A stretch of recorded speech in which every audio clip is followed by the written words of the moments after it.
pelakor seperti apa sih menanggapinya? Kita kan sebenarnya ini belum tahu duduk masalahnya seperti apa gitu kan. Kita juga nggak bisa menjudge orang seperti itu. Oke, mungkin dari pihak A kita udah mendengar, tapi dari pihak B nya kan kita nggak tahu duduk permasalahan kayak gimana. Kadang kan orang misalnya ngomong A bisa jadi B gitu kan, bisa ngomong dikit bisa dibumbuin jadi banyak, kita nggak tahu gitu. Jadi kalau aku pribadi ya nggak mau ngejudge seperti itu, nggak mau ngejudge langsung ya, karena kita juga belum tahu statement dari pihak B. Nah, mungkin maaf nih, ada nggak sih pernah yang bilang ke kakak ini pernah, wah kakak ini disebut Pelakor. seperti itu? Pelakor gitu. Iya. Oh ada dong, pastinya di Instagram waktu itu dia berani Seperti banget. apa sih ceritanya? Jadi kebetulan gini kan, saya lagi ada rekan bisnis gitu kan, bisnis waktu itu kebetulan ada bisnis sama cowok, dan cowok itu emang udah menikah. Kita jelas kok bisnis ada transaksi saya transfer, beliau juga ngomongin soal bisnis atau apa, tapi istrinya ngotot banget, katanya saya pelakor. Lucu banget itu rasanya itu saya pengen laporin itu istrinya, karena saya punya bukti yang jelas saya transfer ke suaminya dan saya ngomongin bisnis, pure bisnis. Mungkin yang dia lihat ada bahasa-bahasa suami yang bilang beb kayak gitu. Kalau menurut saya lumrah sih bahasa-bahasa begitu, toh saya juga nggak bilang nggak bilang gimana gitu kan. Berarti sering ya teh di banyak yang pada nge-DM Nggak segala sering macam. sih, baru sekali kemarin bilang pelakor, berani di komen lagi. Itu kalau menurut saya sih itu saya bisa aja bilang kurang asem gitu kan, bisa aja saya laporin, tapi kan saya nggak mau kayak gitu. Ya udahlah, ngapain, toh saya juga udah bilang ke suaminya, ini kalau istri Anda melakukan hal seperti ini lagi, saya nggak bakal segan-segan ya melaporin, karena saya punya bukti jelas gitu, saya transfer, saya bilang gitu. Oke, untuk di kalangan selebritis entertain kan sekarang lagi musim zamannya pelakor nih. Menanggapi teteh sebagai penyanyi, untuk menanggapi seperti itu seperti apa sih?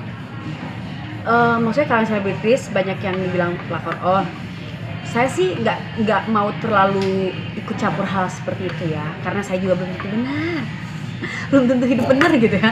Dan udah gitu, lagian kalau misalnya ada orang yang dijudge pelakor, itu belum tentu sepenuhnya salah dari pihak cewek. Kita nggak bisa nyalahin si artisnya, yang si ceweknya itu yang jadi pelakor. Kita juga harus cari tahu dong motif si cowoknya itu ngomongnya seperti apa. Karena nih, aku pernah kejadian kan waktu itu ditipu juga sama suami orang yang dia bilang udah pisah ranjang, tiba-tiba dia masih baik-baik. Aku nggak habis pikirnya tuh dia bisa video call di rumah, udah gitu aku dikenalin sama anaknya, seolah-olah emang bener udah pisah ranjang, tapi kan ternyata nggak bisa ranjang. Nah dari situ kita nggak bisa nyalahin pihak cewek, kita nggak tahu cara nge-treat itu cowok tuh kayak gimana ke si cewek. Apa dia bener-bener bilang jujur dia udah punya istri, atau dia bilang kalau saya udah pisah ranjang, kan kita nggak tahu. Berarti harus lebih selektif Lebih untuk mengenal selektif gitu, para cowok. alasannya apa gitu. Apalagi untuk teteh sendiri kan masih belum benar-benar yang ada serius, dan akhirnya masih berpasangan kan, berarti wanti-wanti untuk menjaga tentang pelakor itu. Betul, karena aku takutnya nanti ditipu lagi kayak kemarin gitu kan. Nah, mungkin menanggapi di luar sana, mungkin ada yang benar-benar terjadi, ada yang benar-benar tidak. Mungkin seperti apa sih? Yang benar-benar terjadi ataupun yang tidak gitu.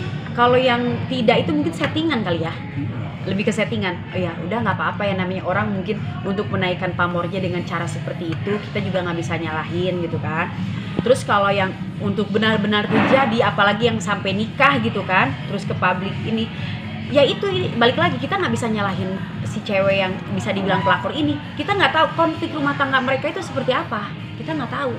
Bisa jadi si cowok kenapa seperti itu karena si ceweknya udah berapa kali selingkuh sampai akhirnya si cowok balas dendam, mungkin kita nggak tahu gitu kan. Mungkin salahnya dia balas dendam sama public figure yang lebih tersorot oleh media gitu.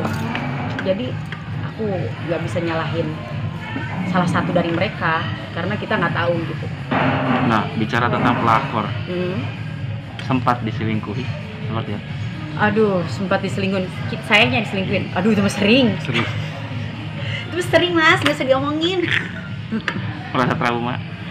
Aduh, kalau trauma enggak ya, karena mungkin kalau yang kemarin yang sampai aku sekarang balik lagi sama orang ini sempet trauma karena aku udah dalam banget. Jadi trauma nggak trauma itu tergantung sedalam mana cinta kita sama cowok itu. Asik. Putis banget kayaknya aku. Oke, mungkin apa sih namanya pesannya Pesan untuk dan saran. mungkin yang benar atau tidak seperti apa pesan-pesan? pesan dan kesan, pesan dan pesan. pesan-pesan untuk pelakor mungkin apa yang mungkin kalau emang tidak Oh ya. mungkin yang benar juga. Oke, mungkin kalau untuk yang dia istilahnya kena fitnah atau kena jebakan Batman, istilahnya jebakan Batman. Kenapa aku bisa bilang jebakan Batman? Karena itu cowok itu seperti Batman, bisa menjebak kapanpun. Jadi mungkin untuk kalau misalnya dia kena fitnah atau apa, mungkin lebih bersabar diri gitu kan. Lebih anggap aja itu ujian untuk menaikkan tingkat derajat kita di mata Tuhan gitu kan. Tingkat kemanusiaan kita di mata masyarakat juga gitu kan. Terus untuk kalau misalnya memang bener-bener yang kena jebakan Batman ditipu sama cowok gitu kan istilahnya, mungkin lebih mawas diri lagi, hati-hati lagi dalam memilih pasangan. Jangan sembarangan, harus bener-bener ditilai sampai sedetail mungkin. Jangan mau gampang percaya gitu aja, karena mulut-mulut cowok zaman sekarang tuh aduh nggak bisa semudah itu dipercaya gitu. Jadi harus benar-benar kita cross check berkali-kali. Terus kalau memang itu memang dia benar-benar pelakor atau gimana, mungkin lebih ke apa ya, saya tahu gitu kan, namanya hati wanita ya. Wanita itu kalau udah sayang, meskipun dia punya istri, punya pacar, tetap aja gitu sayang.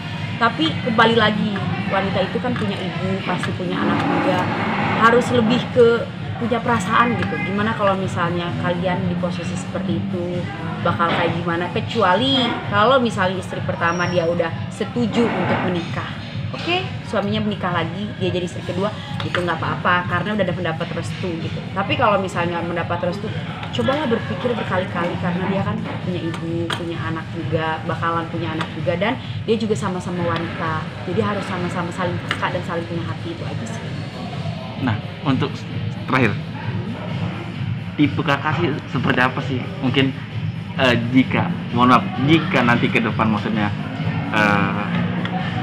apa untuk masalah poligami, kakak menerimakah? Apakah seperti apa?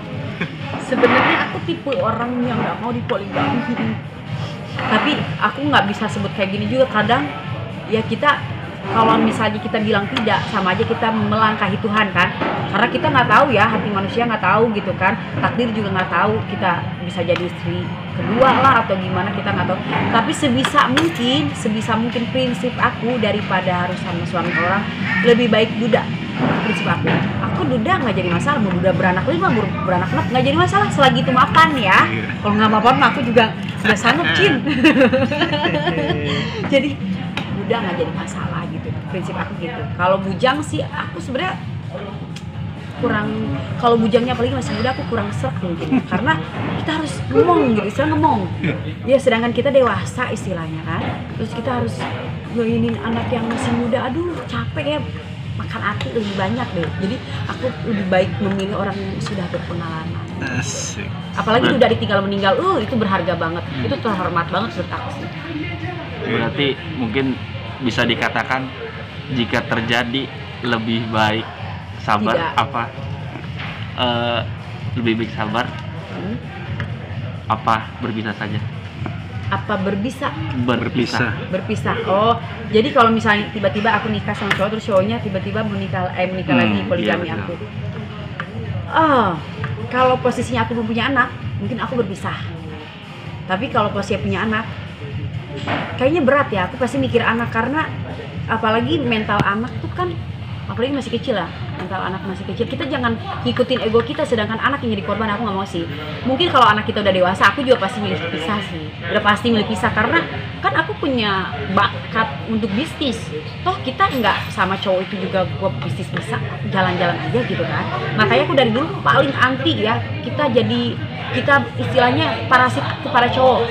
Oke, kita juga berharap cowok memberi dong ke kita, tapi kita juga harus jadi independent woman. Jadi nggak mau yang bergantung sama cowok. Aku dari dulu paling anti sih, udah pasti. Jadi kalaupun kita pisah, kita masih bisa gitu, punya bakat, punya apa gitu. Yang penting kalau misalnya anak itu masih kecil, mungkin aku masih bisa sabar. Kalau anak itu udah dewasa, aku pasti milih pisah. Apalagi kalau belum punya anak, udah pasti cerai langsung. Oke. Oke, terima kasih.